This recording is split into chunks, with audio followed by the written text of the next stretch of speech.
Biological classification. तो Aristotle जो जो है अरिस्टोटल ने सबसे पहले अटैम्प्ट करा था कि वो ज़्यादा साइंटिफिक बेसिस पर क्लासिफिकेशन कर सके। उसने जो सिंपल मॉर्फोलॉजिकल कैरेक्टर्स होते हैं, जो बाहर बाहर से दिखने वाले मॉर्फोलॉजिकल फिजिकल कैरेक्टर्स होते हैं, उसके ऊपर उसके बेसिस पर क्लासिफिकेशन की थी। प्लांट्स और एनिमल्स में ऑर्गेनिज्म को बांटा था उसने। प्लांट्स देखो 3 टाइप के, ट्रीज, श्रब्स और हर्ब्स में बांटा था प्लांट्स को। एनिमल्स को 2 टाइप में बांटा था, एनाइमा और इनामा। ए का मतलब होता है एब्सेंट, ए मतलब एब्सेंट, तो जिसमें रेड ब्लड नहीं होता है, ठीक है। एनाइमा मतलब जिसमें रेड ब्लड नहीं होता, और इनाइमा मतलब जिसमें रेड ब्लड होता है। उसके बाद लीनियस आया। लीनियस में जो है ना सेल वॉल प्रेजेंट है कि नहीं है, उसके बेसिस पर क्लासिफिकेशन की थी, और उसने 2 किंगडम क्लासिफिकेशन की थी। 2 किंगडम थे, प्लांटे और एनिमेलिया। अब इसके ड्रॉबैक क्या थे लीनियस के? ड्रॉबैक ये थे कि इसने यूकैरियोट और प्रोकैरियोट के बीच में डिस्टिंक्शन नहीं किया। यूनिसेलुलर मल्टीसेलुलर के बीच में डिस्टिंक्शन नहीं किया। फोटोसिंथेटिक और नॉन फोटोसिंथेटिक के बीच में डिस्टिंक्शन नहीं किया। जैसे कि फोटोसिंथेटिक ग्रीन एल्गी होती है, नॉन फोटोसिंथेटिक फंजाई होता है, उनको एक ही किंगडम में डाल दिया, ठीक। और चौथा रीज़न ये था, चौथा ड्रॉबैक ये था कि बहुत सारे ऐसे ऑर्गेनिज्म थे जो कि ना प्लांटे में आते थे ना एनिमल में आते थे। उसके बाद क्या हुआ, यहाँ पे क्लासिफिकेशन के लिए क्राइटेरिया चेंज हुआ। क्या क्या क्राइटेरिया लिया गया? जैसे cell structure, nature of wall, mode of nutrition, यानी न्यूट्रिशन कैसे लेते हैं वो, सैप्रोफाइटिक हैं, ऑटोट्रॉफिक हैं या हीटोट्रॉफिक हैं, हैबिटेट कैसा है, मोड ऑफ रिप्रोडक्शन और इवोल्यूशनरी रिलेशनशिप। उसके बाद 1969 में R.H. विटेकर ने 5 किंगडम क्लासिफिकेशन दिया था। उन्होंने ऑर्गेनिज्म को 5 किंगडम में बांटा था, मोनेरा, प्रोटिस्टा, फंजाई, प्लांटे और एनिमेलिया। यहाँ पे दिखा है देखो सेल टाइप। मोनेरा में प्रोकैरियोटिक सेल आते हैं, बाकी प्रोटिस्टा से लेकर एनिमेलिया में, इन सब में क्या आता है, यूकैरियोटिक सेल आते हैं, मतलब यूकैरियोटिक ऑर्गेनिजम्स आते हैं। इसके अंदर सेल वॉल नॉन सेलुलर जो होती है मोनेरा के अंदर, और प्रोटिस्टा में कुछ में सेल वॉल प्रेजेंट रहती है। फंजाई में सबको पता है कि सेल वॉल काइटिन की होती है, और प्लांटाई में सेल वॉल सेलुलोज की होती है। एनिमेलिया में सेल वॉल नहीं होती है। एनिमल सेल में सेल वॉल नहीं होती है।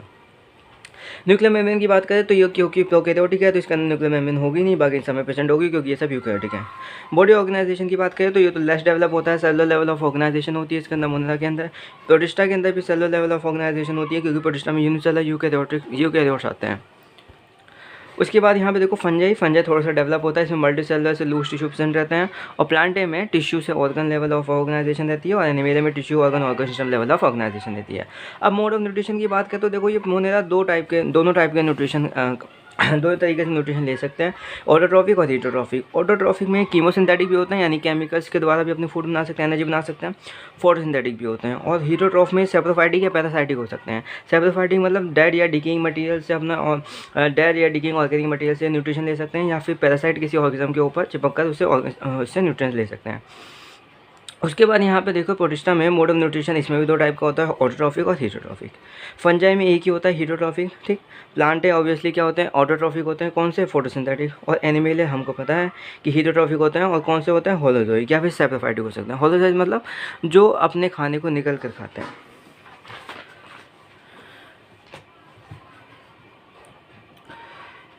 उसके बाद यहाँ पे देखो, वैसे तो ये है नहीं एनसीईआरटी में, लेकिन कार्ल वुश ने 3 डोमेन सिस्टम दिया था। कौन कौन से 3 डोमेन थे? आर्किया, यूबैक्टीरिया, यूकैरियोटा, ठीक है। अभी किंगडम मोनेरा के अंदर ये दोनों डोमेन्स आ गए थे, आर्किया, यूबैक्टीरिया, और ये तीसरा डोमेन था इसके अंदर ही बाकी के 4 किंगडम आते थे, प्रोटिस्टा, फंजाई, प्लांटे, एनिमेलिया, ठीक। अच्छा अब देखो जो शुरू में क्लासिफिकेशंस की गई थी उनके ड्रॉबैक क्या थे? ये ड्रॉबैक थे कि bacteria, blue green algae, fungi, mosses, ferns और जिम्नोस्पर्म और एंजियोस्पर्म, इनको प्लांट के अंदर इंक्लूड किया गया था। क्यों? क्योंकि इनका सेल वॉल होती है, ठीक। Prokaryotic bacteria and cyanobacteria place in eukaryotic group. अब जो बैक्टीरिया और साइनोबैक्टीरिया प्रोकैरियोट्स होते हैं, इनको यूकैरियोटिक ग्रुप्स के साथ रख दिया गया। Unicellular, Chlamydomonas and multicellular Spirogyra group together under algae. अब एल्गी जो ग्रुप था, सब किंगडम था, उसके अंदर जो यूनिसेलुलर होता है क्लेमिडोमोनास और जो मल्टीसेलुलर होता है स्पाइरोगाटा, उसको एक साथ रख दिया गया। हीटोट्रॉफिक फंजाई को ऑटोट्रॉफिक ग्रीन प्लांट के साथ रख दिया गया। फंजाई जिसकी काइटिन की सेल वॉल होती है, और ग्रीन प्लांट जिसकी सेलुलोज की सेल वॉल होती है, उनको साथ में रख दिया गया। अब इसने सारे ड्रॉबैक की वजह से एक नया किंगडम जो है वो बनाया गया जिसका नाम था किंगडम फंजाई, ठीक। अब फंजाई क्योंकि इसकी काइटिन की सेल वॉल होती है, इस वजह से इसको अलग किंगडम बना दिया गया, किंगडम फंजाई, ठीक है। अब देखो किंगडम मोनेरा में कौन आते हैं? सारे प्रोकैरियोटिक ऑर्गेनिजम्स आते हैं। और किंगडम प्रोटिस्टा में कौन आता है? सारे यूनिसेलुलर यूकैरियोट्स आते हैं, ठीक है। अब किंगडम प्रोटिस्टा ने क्या करा, इसने क्लैमिडोमोनास क्लोरेला इसको किसके साथ ला दिया? पैरामीशियम और अमीबा के साथ ला दिया। क्लैमिडोमोनास और क्लोरेला पहले इनको प्लांटे किंगडम में रखा गया था। क्यों? क्योंकि दोनों के पास सेल वॉल होती है। पैरामीशियम और अमीबा इनको एनिमल किंगडम में रखा गया था। क्यों? क्योंकि दोनों के पास सेल वॉल नहीं होती है, ठीक है। यहाँ पर देखो, यहाँ पर ओके। अब यहाँ पे देखते हैं किंगडम मोनेरा तो किंगडम मोनेरा के जो एकमात्र मेंबर होते हैं वो हैं बैक्टीरिया, ठीक है। बैक्टीरिया सबसे ज़्यादा अबंडेंट माइक्रो ऑर्गेनिज्म है। और ये एक्सट्रीम हैबिटेट्स में भी रह सकते हैं, जैसे कि हॉट स्प्रिंग में, डेजर्ट में, स्नो में और डीप ओशंस में, ठीक। और कई सारे बैक्टीरिया जो होते हैं वो एज अ पैरासाइट भी एग्जिस्ट करते हैं। बैक्टीरिया की 4 शेप होती है, spherical coccus, rod shape bacillus, comma shape vibrio, spiral spirillum. Bacteria का स्ट्रक्चर तो बहुत ज़्यादा सिंपल है, लेकिन उसका जो बिहेवियर है वो बहुत ज़्यादा कॉम्प्लेक्स है। यहाँ से एक क्वेश्चन भी आया था। बैक्टीरिया सबसे ज़्यादा एक्सटेंसिव मेटाबॉलिक डाइवर्सिटी शो करते हैं। ज़्यादातर बैक्टीरिया कैसे होते हैं, हीटरोट्रॉफ होते हैं। ज़्यादातर बैक्टीरिया हीटरोट्रॉफ होते हैं। अब बैक्टीरिया 2 टाइप के होते हैं, आर्की बैक्टीरिया और यू बैक्टीरिया।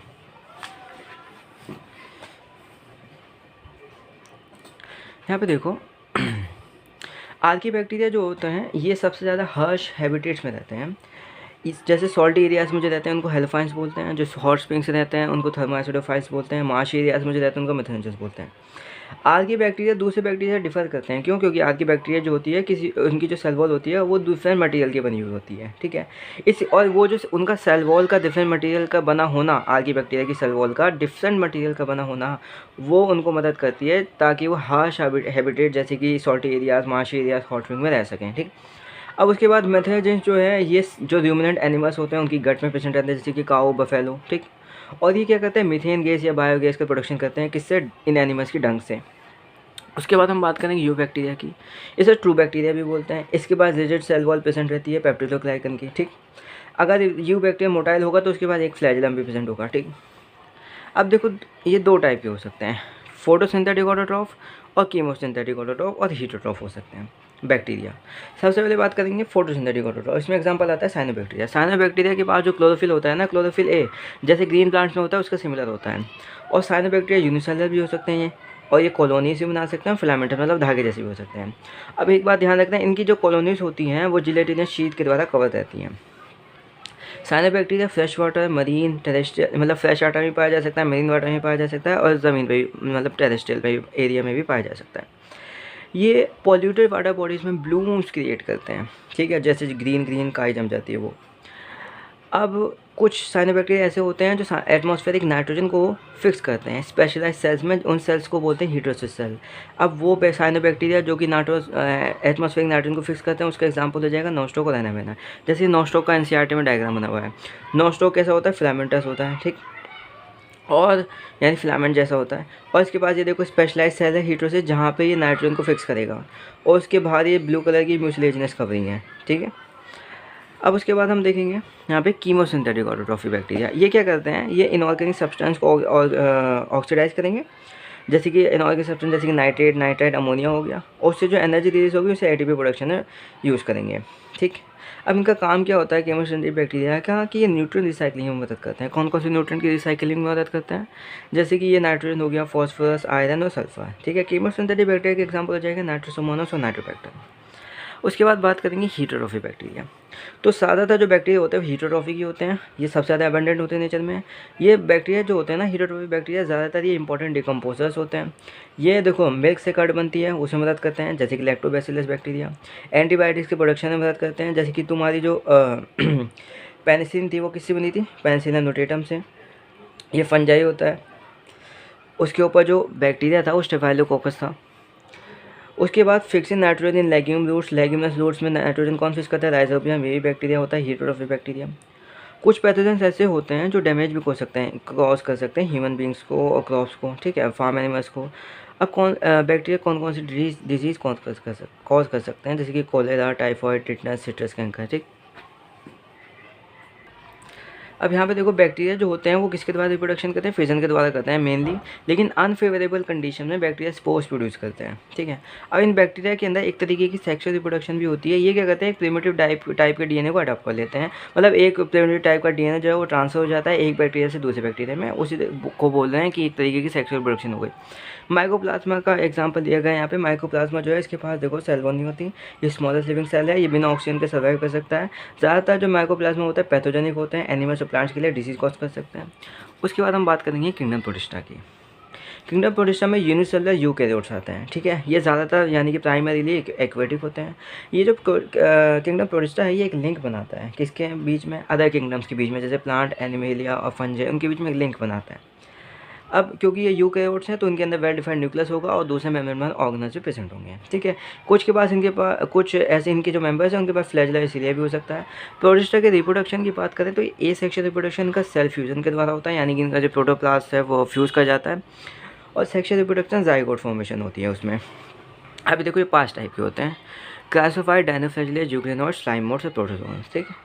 जो क्लासिफाइड्स होते हैं ये फ्रेश वाटर और मेरीन वाटर में पाए जाते हैं। ज़्यादातर जो होते हैं क्लासिफाइड्स, एक मिनट में जूम कर लेता हूँ, ओके अब आपको दिखेगा, ठीक है। तो ये जो क्लासिफाइड्स होते हैं ज़्यादातर फ्रेश वाटर और मेरीन वाटर में पाए जाते हैं। ज़्यादातर जो क्लासिफाइड्स होते हैं वो फोटोसिंथेटिक होते हैं। क्लासिफाइड्स में कौन आते हैं, डायटम्स और डेसिमिड्स आते हैं। डेसिमिड को और क्या बोलते हैं, गोल्डन एल्गी बोलते हैं, ठीक है। ये क्लासिफाइड माइक्रोस्कोपिक होते हैं, इनको नेकेड आई से नहीं देख सकते हैं। अब ये पैसिवली वाटर करंट के साथ फ्लो करते हैं तो इनको प्लैंकटन बोलते हैं। अब डायटम्स की अगर हम पर्टिकुलरली बात करें तो इनकी जो सेल वॉल होती है वो 2 थिन ओवरलैपिंग शेल से बनी होती है जो आपस में फिट हो जाते हैं सोप बॉक्स के द्वारा। कैसे, जैसे यहाँ पे बना हुआ है देखो, ये ऊपर इनकी एक शेल है, एक नीचे शेल है, इसको एपिथीका बोलते हैं, इसको हाइपोथीका बोलते हैं। ये इस तरीके से लगता है जैसे सोप बॉक्स होता है जो आपस में फिट हो जाता है, ठीक। उसके बाद आगे देखेंगे तो डायटम्स की जो वॉल होती है उसमें सिलिका एम्बेडेड रहते हैं, धंसे रहते हैं। इसकी वजह से इनकी जो वॉल है वो इंडिस्ट्रक्टिबल हो जाती है, यानी वो टूट नहीं पाती है। अब क्या होता है कि जैसे जैसे ये एटम्स जो होते हैं ये मरते जाते हैं तो इनकी जो सेल वॉल होती है वो डिपॉजिट होती जाती है। अब कई बिलियंस ऑफ साल के बाद जो है इनकी सेल वॉल बहुत ज़्यादा डिपॉजिट हो जाती है, और उसको हम फिर जो ज़मीन बनती है वहाँ पर उसको बोलते हैं डायटोमेशियस अर्थ, ठीक। अब ये ग्रिटी होती है, ये जो सॉइल होती है ग्रिटी यानी कि दानेदार होती है, तो इसका इस्तेमाल होता है पॉलिशिंग में, ऑयल्स और सिरप को फिल्टर करने में, ठीक है। और एक इम्पॉर्टेंट पॉइंट कि डायटम्स जो होते हैं वो चीफ प्रोड्यूसर्स होते हैं ओशंस के। डायनोफ्लैजिलेट की बात करेंगे, ये मैरीन होते हैं, फोटोसिंथेटिक होते हैं, ये yellow, green, blue, brown, red colour के हो सकते हैं। इनका कलर किस पे डिपेंड करता है, इनका कलर पिगमेंट पे डिपेंड करता है। इनके पास जो है स्टिफ सेलुलोसिक प्लेट्स होती हैं इनके आउटर सरफेस पर, यानी बाहर की तरफ स्टिफ कठोर सेलुलोसिक प्लेट्स होती हैं। इनके पास जो है 2 फ्लैजिला होते हैं, एक लॉन्गिट्यूडनल होता है, एक ट्रांसवर्स होता है, यानी कि एक ऐसे सीधा सीधा होगा और एक ऐसे होगा हॉरिजॉन्टल, ठीक है। Inner furrow between the wall plates. अब इसका एनसीईआरटी में डायग्राम देखोगे डायनोफ्लैजिलेट का ग्रीन कलर का जो है, तो एक प्लेट ऐसी है, एक प्लेट जो ऐसी है, उनके बीच में एक फरो है, एक गड्ढा सा है, उसके बीच में ये फ्लैजिला प्रेजेंट रहता है। अब यहाँ पे पर्टिकुलरली एनसीईआरटी में एक एग्जांपल दिया है डायनोफ्लैजिलेट का जो कि रेड कलर का होता है, रेड डायनोफ्लैजिलेट, उसका नाम है गोनियोलक्स। ये क्या करता है, ये बहुत तेज़ी से मल्टीप्लिकेशन करता है, इसी वजह से जो सी है वो रेड दिखने लग जाती है, इसको हम बोलते हैं रेडटाइड्स। तो रेडटाइड कौन कॉज करता है, गोनियोलक्स। ये जो गोनियोलक्स होता है ये टॉक्सिन्स भी रिलीज़ करता है जो कि मैरीन एनिमल्स को, फिशेस को किल कर सकता है, ठीक। उसके बाद हम बात करेंगे यूग्लिनॉड्स की। तो जो यूग्लिनॉड्स होते हैं ये फ्रेश वाटर में रहते हैं, और फ्रेश वाटर में भी कैसे, स्टैगनेंट पानी में रहते हैं, यानी रुके हुए पानी में रहते हैं। ये अगर सनलाइट है तो ये फोटोसिंथेसिस करेंगे, अगर सनलाइट नहीं है तो हीटरोट्रॉफिक हो जाते हैं, मतलब ये जो छोटे ऑर्गेनिजम्स होते हैं उनका शिकार करते हैं, ठीक है। अब यूग्लिनॉड्स के अंदर सेल वॉल नहीं होती, बल्कि इसकी बजाय इनके अंदर प्रोटीन रिच लेयर होती है, इसको बोलते हैं पेलिकल। ये पेलिकल जो होती है ये बॉडी को इनकी फ्लेक्सिबल बना देती है। यहाँ पे भी क्वेश्चन आया था कि यूग्लिनॉड्स में जो होती है वो किसकी लेयर होती है, प्रोटीन रिच लेयर होती है, क्या नाम है उसका, पेलिकल। वो क्या करती है, बॉडी को फ्लेक्सिबल बना देती है। इनके पास भी 2 फ्लैजिला होते हैं, लेकिन एक छोटा होता है, एक बड़ा होता है, कंफ्यूज मत करना। डायनोफ्लैजिलेट के पास भी 2 फ्लैजिला हैं, लेकिन इसमें जो है एक लॉन्गिट्यूडनल, एक ट्रांसवर्स है, और यहाँ पे एक छोटा है, एक बड़ा है, ठीक है। अब इनके पास यूग्लिनॉड के पास जो पिगमेंट होता है ना, वो सेम पिगमेंट हायर प्लांट्स के पास होता है, मतलब जो जैसे हमारे पेड़ पौधे होते हैं उनके पास जो ग्रीन कलर का पिगमेंट होता है वही सेम इनके अंदर भी होता है। इसका एग्जांपल हो जाएगा यूग्लिना, इनको बोलेंगे मिक्सोट्रॉपिक, यानी कि फोटोसिंथेटिक भी हैं, हीटरोट्रॉफिक भी हैं, तो इनको क्या बोलेंगे, मिक्सोट्रॉपिक बोलेंगे। उसके बाद स्लाइम मोल्ड के बारे में बात करते हैं, इसे फॉल्स फंजाई भी बोलते हैं। ये सेप्रोफाइटिक होते हैं, ठीक। इनकी जो बॉडी होती है वो डिकेइंग ट्विग्स या फिर जो पत्तियाँ होती हैं, डिकेइंग सड़ी गली पत्तियाँ, ठीक है, उनकी तरफ मूव करेंगे इनकी जो बॉडी होगी, और ये ऑर्गेनिक मटेरियल को एनगल्फ कर लेगा। अब देखो क्या होता है कि फेवरेबल कंडीशंस में स्लाइम मोल्ड प्लाज्मोडियम बना लेते हैं। प्लाज्मोडियम क्या होता है, इनका एक एग्रीगेशन होता है, ग्रुप होता है, और ये प्लाज्मोडियम ग्रो करता है और कई फीट तक फैल सकता है। लेकिन जब अनफेवरेबल कंडीशन होती है ये डिफ्रेंशिएट हो जाते हैं, फ्रूटिंग बॉडीज़ बना लेते हैं। क्या बना लेते हैं? Fruiting bodies.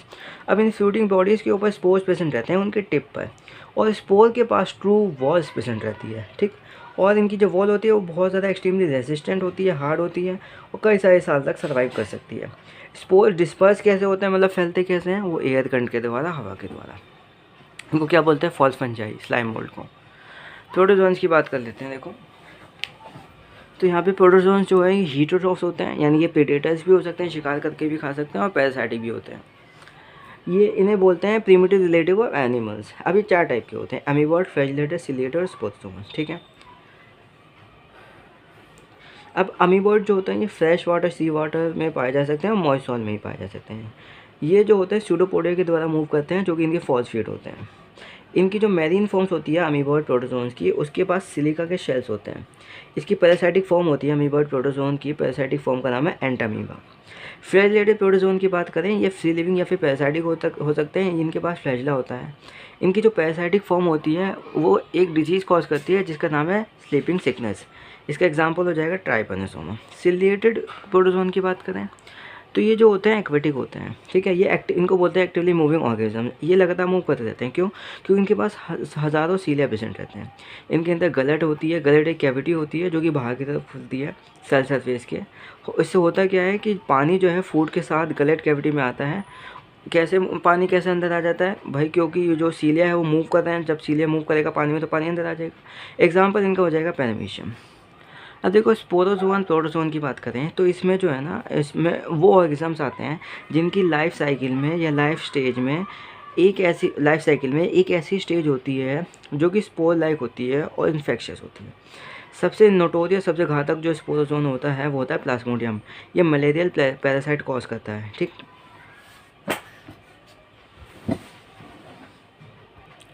ठीक है, अब देखो, अब हम पढ़ेंगे किंगडम फंजाई। तो किंगडम फंजाई कैसे ऑर्गेनिजम्स होते हैं? हीरोट्रॉफिक ऑर्गेनिजम्स होते हैं। फंजाई जो होती है ये मॉइस्ट ब्रेड और फ्लोटन फ्रूट, जो सड़े हुए फ्रूट्स होते हैं उनके ऊपर प्रेजेंट रहती है। कॉमन मशरूम जो होती है और जो टूड स्टोल्स होते हैं वो फंजाई का एग्जांपल होते हैं। अब मस्टर्ड लीव्स के ऊपर जो वाइट वाइट स्पॉट्स होते हैं वो फंजाई की वजह से होते हैं, पैरासाइटिक फंजाई। यूनिसेलर फंजाई का इस्तेमाल किया जाता है ब्रेड और बियर बनाने में, जैसे कि यीस्ट, जिसका वो कौन सी वाली यीस्ट इस्तेमाल होता है? सैक्रोमाइसिस सर्वेसी। इस वजह से यीस्ट को ब्रूअर्स यीस्ट भी बोलते हैं। अब एक डिजीज़ होती है वीट रस्ट, ये जो है प्यूकिनिया कॉज करता है, ये भी फंजाई होता है। फंजाई एंटीबायोटिक का भी सोर्स होता है, जैसे पेनिसिलिन, ठीक है। पेनिसिलियम न्यूट्रेटम फंजाई से निकली थी। फंजाई कॉस्मोपॉलिटन होते हैं, यानी हर जगह होते हैं, एयर में, वाटर में, सॉइल में और दूसरे एनिमल्स और प्लांट्स में भी होते हैं। ये वार्म और ह्यूमिड प्लेसेस में ग्रो करना प्रेफर करते हैं। अब ताकि खाना ख़राब ना हो जाए, ख़राब होने का मतलब क्या है कि उस पर बैक्टीरिया या फंगल इन्फेक्शन हो जाए, फूड को रेफ्रिजरेटर में रखा जाता है, ठीक। फंजाई फ्लामेंटस होते हैं, यीस्ट को छोड़ करके, यीस्ट फ्लामेंटस नहीं होता। अब देखो क्या होता है, इनका स्ट्रक्चर कुछ तरीके का होता है। जैसे ये मशरूम है तो यहाँ पे ऊपर की तरफ हाइफे प्रेजेंट होते हैं। हाइफे क्या होते हैं? ये लॉन्ग स्लेंडर यानी सीधे थ्रेड लाइक स्ट्रक्चर्स होते हैं। हाइफे के एंड पर क्या स्पोर्स प्रेजेंट रहते हैं। अब हाइफे नीचे की तरफ एक नेटवर्क बनाते हैं जिसे हम बोलते हैं माइसीलियम, ठीक। हाइफे 2 टाइप के हो सकते हैं, सेप्टेट और एसेप्टेट। एसेप्टोइड को ही सिनोसाइटिक बोलते हैं। सेप्टेट मतलब क्या है? सेप्टा बीच में प्रेजेंट रहेगी, इसमें जो है सेप्टा प्रेजेंट रहेगी, और ऑब्वियसली ये फंजाई है तो सेल वॉल इसकी काइटिन की होगी। यहाँ पे मल्टी न्यूक्लियस कंडीशन नहीं होगी। यहाँ पे मल्टी न्यूक्लियस कंडीशन होगी क्योंकि यहाँ पे सेप्टा प्रेजेंट नहीं है, ए सेप्टेट कंडीशन है। कोई सेप्टा नहीं है तो मल्टी न्यूक्लिएटेड साइटोप्लाज्म होगा। अब यहाँ पे देखो, सेल वॉल जो होती है फंजाई की, किसकी? काइटिन और पॉलीसेकेराइड की बनी होती है। अब ये फंजाई जो है सेप्रोफाइट भी हो सकता है, मतलब ये जो सॉल्युबल ऑर्गेनिक मेटल है डेड सबस्ट्रेट से उसे ऑब्जर्व कर सकते हैं। ये पैरासाइटिक भी हो सकते हैं, मतलब प्लांट और एनिमल पे डिपेंड कर सकते हैं अपने न्यूट्रिशन के लिए। सिम्बायोट भी होता है, आपको पता ही है कि दूसरे ऑर्गेनिज्म के साथ एसोसिएशन में रह सकते हैं, जैसे फंजाई और एल्गी का एसोसिएशन होता है, लाइकन, ठीक है। फंजाई और जो रूट्स ऑफ हायर प्लांट्स होती हैं, जैसे कि पाइनस का एग्जांपल हम पढ़ेंगे आगे, उसके साथ एसोसिएशन होता है फंजाई का, जिसे बोलते हैं माइकोराइज़ा। इनके अंदर जो रिप्रोडक्शन है वो 3 टाइप का हो सकता है: vegetative, asexual, sexual. Vegetative reproduction fragmentation के द्वारा, फिजन के द्वारा या बर्डिंग के द्वारा हो सकता है। एसेक्सुअल रिप्रोडक्शन कोनाइडिया, स्पोरेंजियोस्पोर, जूस्पोर इनके द्वारा होता है। ये एसेक्सुअल स्पोर्स होते हैं, कोनाइडिया, स्पोरेंजियोस्पोर, जूस्पोर, ठीक। सेक्सुअल रिप्रोडक्शन इसमें जो है oospore के द्वारा, एस्कोस्पोर के द्वारा, बेसिडोस्पोर के द्वारा हो सकता है, ठीक है। अब हम इसमें बात करेंगे सेक्सुअल साइकिल की। तो यहाँ पे जब इसमें क्या होता है कि जो मतलब 2 मोटाइल या फिर 2 नॉन मोटाइल जो गैमेट्स होते हैं उनका प्रोटोप्लाज्म फ्यूज़ कर जाता है। उस प्रोसेस को बोलते हैं प्लाज्मोगेमी। पहला स्टेप ये होता है। प्रोटोप्लास्ट क्या होता है कि सेल में से सेल वॉल हटा दो तो जितना भी बचा सेल का पार्ट वो से बोलेंगे हम प्रोटोप्लास्ट। तो जब 2 गैमेट्स के प्रोटोप्लास्ट फ्यूज़ करते हैं, वो गैमेट मोटाइल या नॉन मोटाइल कैसे भी हो सकते हैं, उसे बोलते हैं प्लाज्मोगेमी। फिर उसके बाद जब उनके दोनों के न्यूक्लियस फ्यूज़ करते हैं उसको बोलते हैं कारियोगेमी। ठीक है। अब इसमें क्या होता है, ज़ाइगोट बन जाएगा क्योंकि न्यूक्लियस फ्यूज़ हो गए, तो ज़ाइगोट के अंदर मियोसिस होगी, इससे हैप्लॉइड स्पोर्स बन जाएंगे। स्पोर्स जो है वो बनते कहाँ पर है, फ्लोटिंग बॉडीज़ के अंदर बनते हैं। अब यहाँ पे देखो, जब एक फंजाई सेक्शन रिप्रोड्यूस करता है तो 2 हाइफे जो ऊपर अभी हमने देखे थे कंपैटिबल टाइप के, वो पास में आ जाते हैं, उनका प्रोटोप्लास्ट फ्यूज़ कर जाता है। कुछ फंजाई में क्या होता है कि जब ये फ्यूज़ कर रहा होता, जब इनके प्रोटोप्लास्ट फ्यूज़ कर रहे होते हैं तो इससे जो है एक एक्स्ट्रा स्टेज बन जाती है, डाइकार्योनिक कंडीशन बन जाती है। ये किस में होती है, एस्कोमाइसिटीज़ और बेसिडोमाइसिटीज़ में। मतलब क्या होता है, देखो दोबारा से बता देता हूँ मैं कि क्या होता है, कभी कभी मतलब एस्कोमाइसिटीज़ और बेसिडोमाइसिटीज़ में एक इंटरवीनिंग यानी बीच की डाइकार्योटिक स्टेज आ जाती है, N+N। मतलब एक सेल के अंदर 2 न्यूक्लियस हो जाते हैं, इसे बोलते हैं डाइकार्योन कंडीशन या डाइकार्यो फेज। ठीक है, कि दोनों न्यूक्लियस जो है एकदम से फ्यूज़ नहीं होते हैं, देर बाद फ्यूज़ होते हैं, थोड़ी देर बाद। ठीक, फंजाई जो होती है फ्लोटिंग बॉडीज़ बनाती हैं। फ्लोटिंग बॉडीज़ के अंदर रिडक्शन डिवीजन यानी मियोसिस होती है और उससे हैप्लॉइड स्पोर्स बनते हैं। अब यहाँ पे देखो, फंजाई का जो क्लासिफिकेशन है वो किस किस के बेसिस पे, माइसीलियम की मॉर्फोलॉजी कैसी है, स्पोर फॉर्मेशन किस तरीके से बनता है, स्पोर कैसे बनता है, फ्लोटिंग बॉडीज़ कौन कौन सी है। ठीक है, तो देखो फंजाई 4 टाइप्स का होता है, फाइकोमाइसिटीज़, एस्कोमाइसिटीज़, बेसिडोमाइसिटीज़ और ज्यूडोमाइसिटीज़। इसको ऐसे याद रख सकते हैं, pub D, okay, ask for, pub D ask for, phycomycetes, ascomycetes, basidiomycetes, deuteromycetes. इसको दूसरा नाम है algal fungi, sac fungi, club fungi और फंजाई इम्परफेक्टा है। सबसे पहले हम बात करेंगे फाइकोमाइसिटीज़ की। तो फाइकोमाइसिटीज़ जो है एक्वेटिक हैबिटेट में पाए जाते हैं और किस किस पे पाए जाएंगे, जो डिगिंग वुड्स हो गया, मॉइस्ट डैम प्लेसेस में पाए जाते हैं और एज आ ऑब्लिगेट पैरासाइट भी पाए जाते हैं प्लांट्स पर। ठीक, इनका जो माइसीलियम होता है ना वो एसेप्टेट होता है, और या फिर एसेप्टेट को क्या बोल सकते हैं, सिनोसाइटिक। ठीक है, यानी सेप्टा जो है प्रेजेंट नहीं होती है। इनके अंदर ए सेक्शुअल रिप्रोडक्शन जूस्पोर के द्वारा होता है, जूस्पोर मोटाइल होता है, या फिर ए प्लानोस्पोर के द्वारा हो सकता है ए सेक्शुअल रिप्रोडक्शन, जो कि नॉन मोटाइल होता है। स्पोर जो होता है वो एंडोजिनसली यानी कि अंदर बनते हैं एक कैविटी के अंदर, जिसका नाम है स्पोरेंजियम। उसके बाद यहाँ पे 2 गैमेट्स जब फ्यूज़ करते हैं तो वो जाइगोस्पोर बनाते हैं। गैमेट्स जो होते हैं वो सिमिलर भी हो सकते हैं मॉर्फोलॉजी में, जिसे आइसोगैमेट्स बोलते हैं, या डिसिमिलर भी हो सकते हैं, जिसे एनाइसोगैमेट्स या oogametes बोलते हैं। इसके एग्जांपल्स यहाँ पे आ गए, इसको माँ से याद रख सकते हैं, एम फॉर म्यूकर, आर जो हो जाएगा ए हो जाएगा आपका एल्ब्यूगो। एल्ब्यूगो क्या होता है कि parasitic fungi on the mustard, mustard के ऊपर जो पैरासाइटिक फंजाई होती है वो एल्ब्यूगो होती है। ठीक है, जैसे वाइट जो स्पॉट्स आ जाते हैं मस्टर्ड के ऊपर, एल्ब्यूगो की वजह से। ब्लड पे जो फंजाई लग जाती है कौन सी होती है, राइजोपस। तो माँ से याद रख सकते हैं, म्यूकर, एल्ब्यूगो, राइजोपस। उसके बाद यहाँ पे एस्कोमाइसिटीज़, देखो इसको क्या बोलते हैं, सैक फंजाई। ये ज़्यादातर यूनिसेलर होती है और बहुत मल्टी सेलर होती है ज़्यादातर, और रेयरली ही यूनिसेलर होती है। ये सेप्रोफाइटिक भी हो सकते हैं, डिकम्पोजर भी हो सकते हैं और पैरासाइटिक भी हो सकते हैं और कोप्रोफाइलस भी होते हैं, मतलब ये डंक पर भी ग्रो कर सकते हैं। इनका माइसीलियम ब्रांच रहता है और सेपरेट रहता है, यानी सेप्टा प्रेजेंट रहेगी, यानी मल्टी न्यूक्लिएटेड कंडीशन नहीं होगी। यहाँ पे मल्टी न्यूक्लिएटेड कंडीशन होती है। इनके अंदर एसेक्सुअल रिप्रोडक्शन कोनाइडिया के द्वारा होता है। ठीक, तो देखो यहाँ पे इनका माइसीलियम कैसा था, ब्रांच और सेपरेट होता है। ठीक है, इनके अंदर एसेक्सुअल रिप्रोडक्शन कोनाइडिया के द्वारा होती है। कोनाइडिया जो होते हैं ना वो एक्सोजिनसली बनते हैं, यानी बाहर की तरफ बनते हैं, स्पेशल माइसीलियम के ऊपर, जिसका नाम होता है कोनाइडियोफोर। ठीक है, अब कोनाइडिया जो है जर्मिनेशन करके ये माइसीलियम ही बनाते हैं। ठीक, इनके अंदर सेक्शुअल स्पोर्स को बोलते हैं एस्कोस्पोर, जो कि एंडोजिनस यानी अंदर बनते हैं सैक लाइक स्ट्रक्चर में, जिसको बोलते हैं एस्कस। इसी वजह से एस्कोमाइसिटीज़ को सैक फंजाई भी बोलते हैं। ठीक है, अब ये सिंगुलर हम फॉर्म में बोलेंगे, प्लूरल फॉर्म में एस्काई बोलेंगे, सिंगुलर फॉर्म में एस्कस बोलेंगे। अब ये एस्काई जो होती हैं अरेंज होकर के फ्लोटिंग बॉडीज़ बनाती हैं, इनको बोलते हैं एस्कोकार्प। ठीक, अब ये मल्टी सेलर, जैसे इसके एग्जांपल्स आ गए एस्कोमाइसिटीज़ के, तो देखो ये तो याद रख देना कि मल्टी सेलर पेनिसिलियम होती है, यूनिसेलर यीस्ट होता है, सैक्रोमाइसिस सर्वेसी। अब इसके बाकी एग्जाम्पल नाक से याद रख सकते हैं, यानी कि न्यूरोस्पोरा, जिसका बायोकेमिकल और जेनेटिक वर्क में इसका इस्तेमाल होता है। उसके बाद एस्परजिलस और सी हो जाएगा क्लेविसेप। ठीक, अब कुछ और हैं, जैसे मॉरल्स और ट्रफल्स भी होते हैं। मॉरल्स और ट्रफल्स जो होते हैं इनका ये जो है मतलब एडिबल होते हैं, इनको डेलिकेसीज कंसिडर किया जाता है। न्यूरोस्पोरा को प्लांट किंगडम का ड्रोसोफिला भी बोला जाता है, ये याद रख सकते हैं। उसके बाद यहाँ पे देखो बेसिडोमाइसिटीज़ को क्लब फंजाई भी बोलते हैं। यहाँ पे ये सॉइल पर, लॉक्स पर, ट्री पर, स्ट्रॉन्ग्स पर और लिविंग पार्ट जो होता है बॉडीज़ का उसके ऊपर भी ग्रो कर सकती है एज अ पैरासाइट। इनका माइसिलियम ब्रांच और सेपरेट होता है। एसेक्सुअल स्पोर इसके अंदर नहीं होता। मेजर डिफरेंस देखो, वेटिव रिप्रोडक्शन यहाँ पे फ्रेगमेंटेशन की बात होती है। अब बहुत इंपॉर्टेंट बात आती है कि बेसिडोमाइसिटीज़ के अंदर सेक्स ऑर्गन एब्सेंट रहते हैं। इनके अंदर प्लाज्मोमी कैसा होता है कि दो वेजिटेटिव या फिर सोमेटिक सेल्स जो होते हैं उनको फ्यूजन कर दिया जाता है, उनके प्रोटोप्लास्ट को फ्यूज कर दिया जाता है, ठीक है, जिनका डिफरेंट स्ट्रेन या फिर जीनोटाइप हो। उससे क्या होता है, उनको फ्यूज़ करने के बाद, दो सोमेटिक सेल्स को फ्यूज़ करने के बाद जिनका डिफरेंट स्ट्रेन या जीनोटाइप हो, उससे रिजल्टिंग स्ट्रक्चर बनता है डाइकैरियोटिक, ठीक है। उसके बाद जो है उससे बनता है यहाँ पे, मतलब उसमें डाइकैरियोटिक स्टेज आती है दो न्यूक्लियस वाली। उसके बाद यहाँ पे बेसिडियम बनता है। बेसिडियम के अंदर कार्योगैमी होती है, मतलब न्यूक्लियस फ्यूज़ करेगा, उसके बाद मियोसिस होती है, उससे 4 बेसिडियो स्पोर बनते हैं, ठीक है। अब ये बेसिडियो स्पोर एक्सोजिनसली बनते हैं, ये एस्कोस्पोर एंडोजिनसली बनते थे।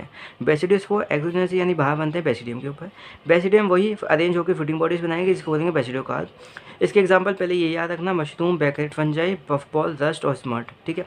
रस्ट और स्मर्ट जो होता है इसके ये डिजीज़ का नाम है रस्ट, व्हीट रस्ट डिजीज़। ये मतलब ये कौन कौन बेसिडियोमाइसिटीज़ के एग्जांपल्स में ये रस्ट आ जाएगा। रस्ट एक व्हीट रस्ट डिजीज़ होती है, वो रस्ट फंगस कॉज करता है। अब इसके एग्जांपल ऐसे याद रख देना, ये PUA पुकिनिया जो कि रस्ट फंगस कॉज करता है, उस्टिलागो स्मर्ट और एगेरिकस मशरूम।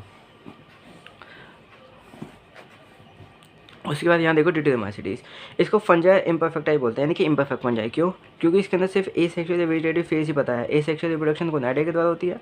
माइसिलियम जो होता है उसका सेपरेट होता है, ब्रांच होता है। कुछ मेंबर्स इसके सेप्रोफाइटिक के पैरासिटिक होते हैं, ज़्यादातर इसके मेंबर्स जो होते हैं और डिकम्पोजर्स होते हैं लेटर के, और मिनरल साइक्लिंग में मदद करते हैं। इसके एग्जाम्पल ACT से याद रख सकते हैं, अल्टरनेरिया, कोलेडोट्राइकम, ट्राइकोडर्मा।